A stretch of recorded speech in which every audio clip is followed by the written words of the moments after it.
వాళ్ళ ద్వారా స్టేట్మెంట్లు ఉంటాయి. నిన్ను కాలిస్తే గనక ఆడిపోతాడు, ఈడిపోతాడు, వణికిపోతాడు, హిట్లర్ భయపడిపోయేవాడు, ముస్సోల్ని వణికిపోయేవాడు నా సౌండ్ అంటే, ఇట్లా చెప్తుంటాడు అనమాట. బేసిక్గా అట్లాంటిది ఎవరు ఫీల్ అవ్వాలి? అసలు ఓట్ చోరీ అనేదానికి ఒక విచిత్రమైనటువంటి అర్థం. సహజ సిద్ధంగా జరిగే ప్రక్రియని అదేదో ఆటం బాంబు అని తనకు తాను చెప్పుకుని ప్రచారం పొందడం తప్పించి ఏం సాధించాడు ఆయన? ఓట్లు యాడ్ అవుతాయి, ఏమంటాడు? 3 నెలల ముందు యాడ్ అయినాయి అంటాడు. అంటే కనీస అవగాహన లేని రాజకీయ నాయకుడు అనేది అక్కడ స్పష్టమవుతుంది. ఎప్పుడైనా సరే మనం ప్రతి నెల ఒకసారి ఎలక్షన్ కమిషన్ వెబ్సైట్లోకి వెళ్ళి చూసుకుంటామా మన ఓటు ఉందా లేదా యాడ్ చేసుకోవాలని? చూడం కదా. ఎలక్షన్స్ ఒక 5-6 నెలల ముందు నుంచి ఎలక్షన్ కమిషన్ బిగిన్ చేస్తుంది ప్రచారం, అరే బాబు నోట్ చేసుకుంటారా అని.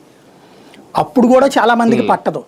అప్పుడు రాజకీయ పార్టీలు ఇంటికి వచ్చి, నాయన నీకు ఓటు ఉందా లేదా, మీ ఇంట్లో 4 ఉన్నారు కదా 3 ఓట్లే ఉన్నాయి ఏంటక్క, అన్న ఓటు లేదే, ఓసారి ఇవన్నా నేను చూసుకుంటాను, నేను ఇప్పిస్తాను, ఇవన్నీ పెట్టేది ఎవరు? అప్లికేషన్స్ పార్టీలకు సంబంధించిన బూత్ లెవెల్ నాయకులు. వీళ్ళకి ఆ బూత్ లెవెల్ నాయకులు పోయారు, వీళ్ళ చేత కావట్లేదు అది. అలాగే చనిపోయారు, చనిపోయిన వాళ్ళ ఓటు తీసేయాలి. ఎవరు చెప్తారు? శవం వచ్చి చెప్పుద్దా నేను చచ్చిపోయాను నా తీసే ఓటు అని? జనాలకు అసలు అంత తీరుకుంది. ఇప్పుడు ఫర్ ఎగ్జాంపుల్ మా నాన్నగారు చనిపోయారు, మా అమ్మగారు చనిపోయారు,